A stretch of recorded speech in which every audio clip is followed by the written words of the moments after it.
buhay meron mo ngayon, balang araw, magbabago din lahat ng yun.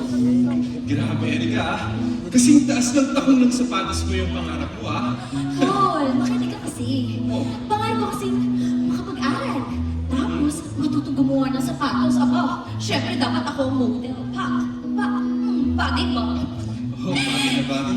Ikaw, ano ba kasi pangarap mo? Ganun. Ikaw.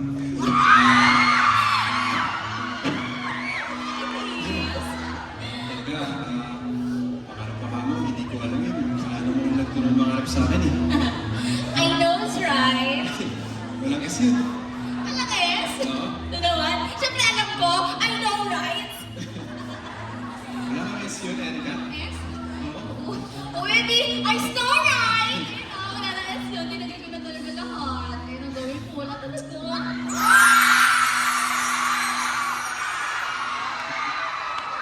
Erika, listen to me. I know. Right. Walang S, okay? Nice, right? Walang S yun.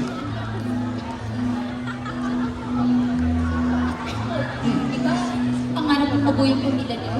Oo naman. O bakit hindi ka na lang gumawa ng paraan para hindi na magkapag yung mami mo, tsaka para hindi na rin magkabay dad ng Paul. Ikaw, araw ka kaya na mabuti-buti ka kung may pangarap ka eh. Erika, kasi nga may... Tiwala lang.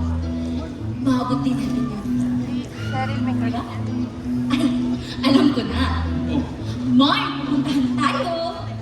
saan naman tayo pupunta? Doon, sa pangarap natin. Ayan, ikaw-close mo lang yung eyes mo. Tapos ah. magbibilang ka ng tatlo. Sige. Ready ka na? Isa, Isa, dalawa, dalawa, tatlo!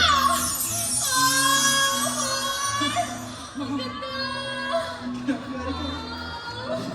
Ganda dito. dito ay. Abot kamay ang bukas sa ating ay naghihintay. Tanging naan sa ating may ikabal. Abot kamay ang liwanag tangan sa paglakbay.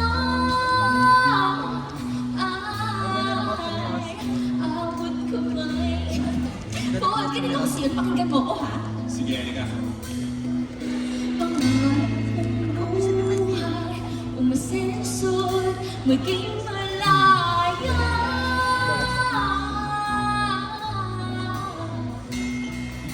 Malayo sa problema, kasama